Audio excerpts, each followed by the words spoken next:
اول مره اشوف البرازيل لعب صح. البرازيل هي المغرب، وخاصه في اول 30 دقيقه. انما فكره الجول يا محمد تديك فكره ازاي محمد وهبي عاوز يلعب.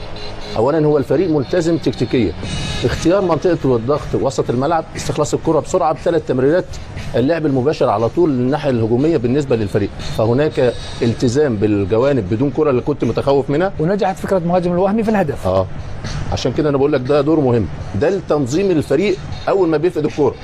التنظيم، الخطوط قريبه من بعض، الخطوط قريبه من بعض، منطقه الضغط بتبقى في نص الملعب، اول ما بتروح على الاطراف هي الاقل بالنسبه للمنتخب البرازيلي، عندهمش حلول، اول بيضغطوا على طول بثلاث تمريرات، مزراوي لدياز، تحرك مميز بالنسبه لسايبر، بثلاث تمريرات وصلوا وسجلوا هدف بالنسبه للمنتخب البرازيلي. دي الفكره العامه اللي عايز وهبي يلعب بيها الفريق، ازاي بدون كوره شكل الفريق، وبكوره ازاي السرعه والمساحات الموجوده بالنسبه للفريق. فنجاح كبير كبير في اول 30 دقيقه، انما لازم تفتكر ان انت بتلعب البرازيل، وخاصه ناحيه حكيمي لازم يبقى يخلي باله من المساحات اللي بيشتغل بيها فينيسيوس. انما الشكل مميز، شوط متوازن، في خطوره وفي فرص بالنسبه للفريق، وفي نديه.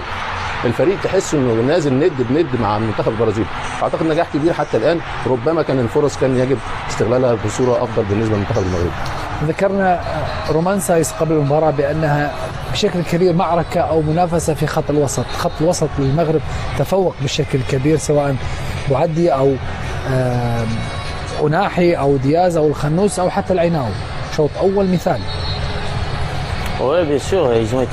فعلا نعم، في الحقيقة كانوا منضبطين جدا تكتيكيا، وكان هذا مهما جدا خاصة في استرجاع الكرة. استرجعوا الكثير من الكرات من الخصم، وذلك بفرض على متوسطي ميدان البرازيل بارتكاب أخطاء في التمريرات وإهداء الكرة للمغاربة، وفي الاستغلال بعد ذلك عرفوا كيف يقومون بالتمريرات في المساحات الصغيرة خاصة والضيقة لكي يحتفظوا بالكرة قدر المستطاع. ثم عند الاسترجاع هناك هذه المهارة الفنية للخروج من منطقة ضغط الخصم ومباشرة اللعب في الجهة المعاكسة، وهذا ما يأتي بالهدف المغربي كذلك عند الاسترجاع والتمريرة المباشرة. ومزراوي هو من تمكن من الخروج من هذا الضغط بتمريرة إلى إبراهيم دياز، وإبراهيم دياز إثر ذلك تمريرة رائعة ودقيقة لصيبري في العمق، مما مكنه من افتتاح النتيجة.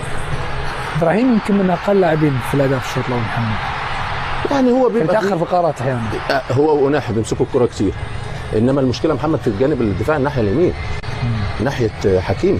هو فينيسيوس هو الخطير الوحيد الخطير، فلازم انت بتحرك حكيمي لقدام، لازم لعيب نص الملعب زي العناوي يقف عشان يبقى يقدر يحمي المساحه اللي موجوده. الهجوميه ممتاز، كان يمكن يسجل الشوط الاول. انا عشان كده بقول لك الناحيه الهجوميه ماشي شغال، انما لما بتفقد الكره هو الخطوره ناحيه فينيسيوس، فلازم الديناميكيه او الشكل بتاع الفريق دفاعيا يبقى لازم حد يمين من نص الملعب عشان تقفل المساحه الخطوره بالنسبه للمنتخب البرازيلي. طبعا نستمع الان لماركينيوس قائد منتخب برازيلي متحدثا في ارضيه ملعب المباراه بعد نهايه الشوط الاول.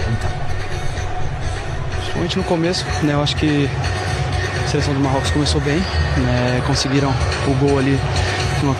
باع أن يستغل الفرصة من خطأ ارتكبناه، لذلك فريق المغرب مميز للغاية حيث وصل إلى النصف النهائي في مونديال قطر. ستكون مباراة قوية ونحن استطعنا التعديل في آخر 15 دقيقة، لذلك في الشوط الثاني يجب علينا أن نستحوذ أكثر على الكرة وأن نخلق المساحات. الآن الكل يعلم بأنها أول مباراة في كأس العالم، لذلك نتمنى التوفيق في الشوط الثاني. استمعنا لماركينيوس. من جانب آخر شاهدنا فرحة فينيسيوس على المستوى الشخصي كان يمس الحاجة لتسجيل هدف مبكر في كأس العالم بعد موسمين ربما متواضعين مع فريق ريال مدريد.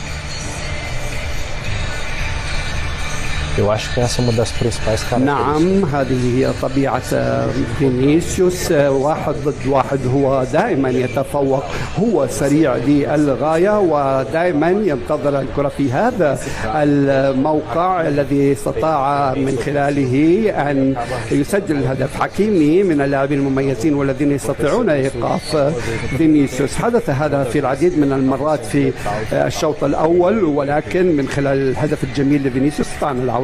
رومان، هل في رأيك نجا من بطاقة حمراء في هذه اللقطة حكيم؟ لا أظن ذلك.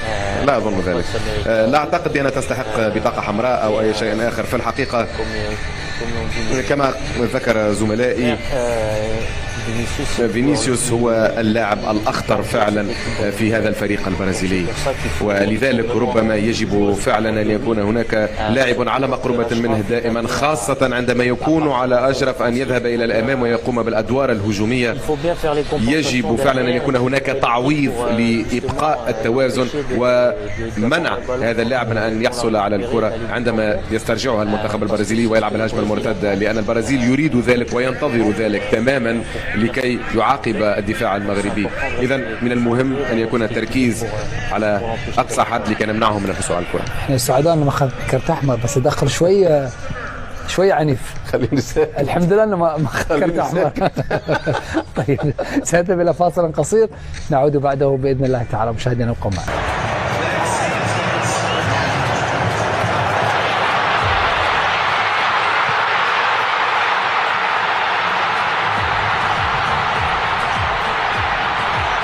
هكذا كانت الفرحة الكبيرة في العاصمة المغربية الرباط بهدف صايبري الدقيقة 21. هدف تاريخي أول للمغرب في مرمى البرازيل بعد الخسارة بثلاثية نظيفة في 98.